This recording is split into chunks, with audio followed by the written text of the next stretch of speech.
Ce sport jaune est apparu pour la première fois au milieu des années 1950. Le hockey a été inventé en Angleterre par Alan Blake, puis réinventé notamment en Afrique du Sud et aux États-Unis. C'est un jeu qui se joue à 6 contre 6 au fond d'une piscine, avec des petites crosses d'une trentaine de centimètres. On doit pousser un palais. Donc les équipes doivent progresser pour pousser le palais, et bien sûr en apnée. Et l'objectif, c'est pas de faire des grandes apnées, c'est de faire des apnées courtes et répétitives.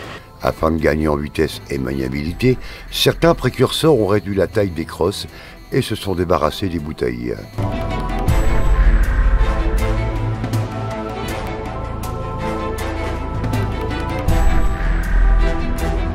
Alors, il y a actuellement 16 équipes garçons et 8 équipes filles. L'effectif est assez variable dans les équipes. Normalement, elles peuvent être jusqu'à 12 joueurs dans les équipes.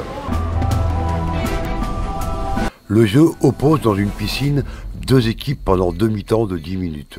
Le but du jeu est de progresser en apnée en poussant et en passant un palais à l'aide d'une crosse spécifique afin de le faire entrer dans le but adverse. C'est la Commission nationale de hockey subaquatique avec l'aide de la Fédération française d'études des sports sous-marins qui organise ce championnat de France. Ouais. Les matchs sont arbitrés par deux arbitres dans l'eau et un hors de l'eau. Ce dernier actionne, lorsque cela est nécessaire, le signal sonore aquatique et de surface. C'est pas un concours d'apnée, c'est un concours de vitesse au fond, parce que c'est un sport où c'est que du sprint. Arriver au fond, c'est celui qui ira le plus vite finalement, c'est technique, c'est rapide. Donc ce qu'il faut, c'est être là au bon moment, remonter, respirer, se redéplacer, se redescendre. Voilà. C'est vraiment un enchaînement d'apnée rapide, toujours en mouvement. Les arbitres utilisent une gestuelle codifiée pour communiquer entre eux et avec les joueurs.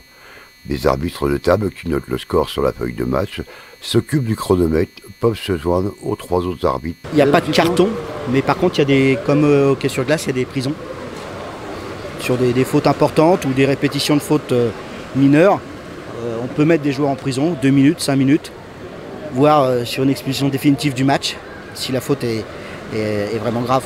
Cette piscine est très bien située au niveau national, elle est sur le centre de la France.